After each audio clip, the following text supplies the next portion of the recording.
We have three key players in this conflict: the High Sparrow, Queen Marjorie, and Cersei Lannister. Let's start by talking about Cersei. Cersei is in a really weak position. In the first half of the season, she had some control over her son. Jaime returned, and she managed to broker an alliance with Olenna Tyrell and Kevan Lannister, the Hand of the King. Now, Jaime was forced to leave. She has no notable allies. She has no soldiers of her own and is universally hated. All she has is the Mountain and Qyburn, the person who revived the Mountain and is in possession of Varys' spies. She also has been getting more and more crazy. With the journey that started with Joffrey's death, she is slowly becoming more desperate and mad. With the fear of the prophecy that all of her children will die, and with Tommen being the last child standing, there is not much she won't do to get him back. On the other side we have the High Sparrow, a person whose power has been growing each passing episode. The guy more or less controls King's Landing now. He has the King's ear, he has the love of the people, and no real opposition other than Cersei. He even has his own army backing him. The wildcard is Marjorie. Her greatest advantage is that everyone seems to believe her act, that she joined the faith. So, if she does something, she has the element of surprise. She does not have much support of her own in King's Landing though. She sent her grandmother away, and I doubt she will include her father in her scheme. It's not clear who the king listens to more, her or the Ice Sparrow. I think Tommen is buying what the faith is selling, thanks in part to her.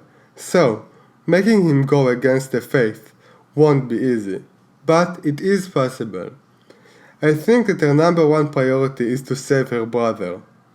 I think another priority is to take revenge on Cersei for what she did to her and her brother, and don't think she doesn't want to take control if the opportunity presents itself. Cersei can't win the trial.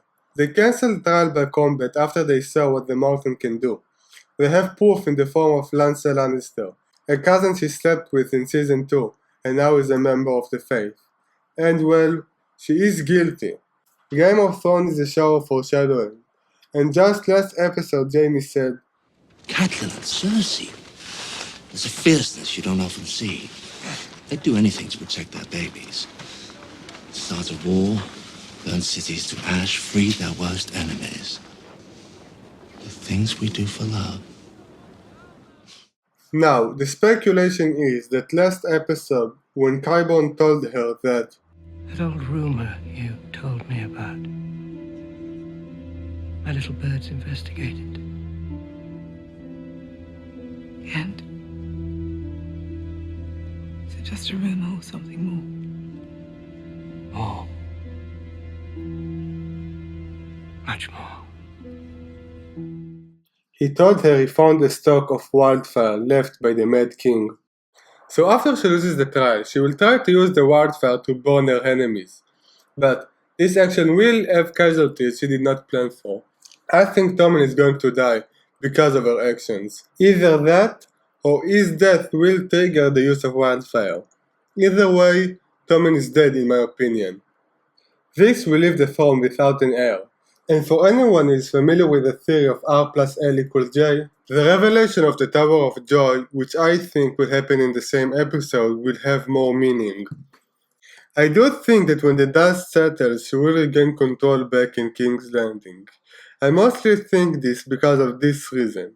When Daenerys arrives, which I think will happen next season, who wants to see Dany fight against the High Sparrow, or even Marjorie? No one will be invested in a win for the High Sparrow or Marjorie. And King's Landing in the control of a mad Cersei is a lot more interesting. Can you imagine King's Landing without Cersei? It will be more boring than Dorne. Needless to say, I think the High Sparrow will die. I think Loras Tyrell will either die or be badly injured. I do not think Marjorie will die though. I think she will lead Highgarden and her family and might join forces with Daenerys in the future, when she tries to take control of King's Landing. Think about it. We have Sansa leading the Starks, with Daenerys leading the Targaryens, Ellaria Sand leading Dawn, and Yara Greyjoy vying for control of the Iron Islands. I think that in the end, Cersei acting like the Mad King will cause Jaime to kill her, to put her out of her misery of losing all of her children. So, we have Tommen, the High Sparrow, and Lawrence dying. We have a mad Cersei in control of King's Landing, and Marjorie fleeing and taking control of Highgarden.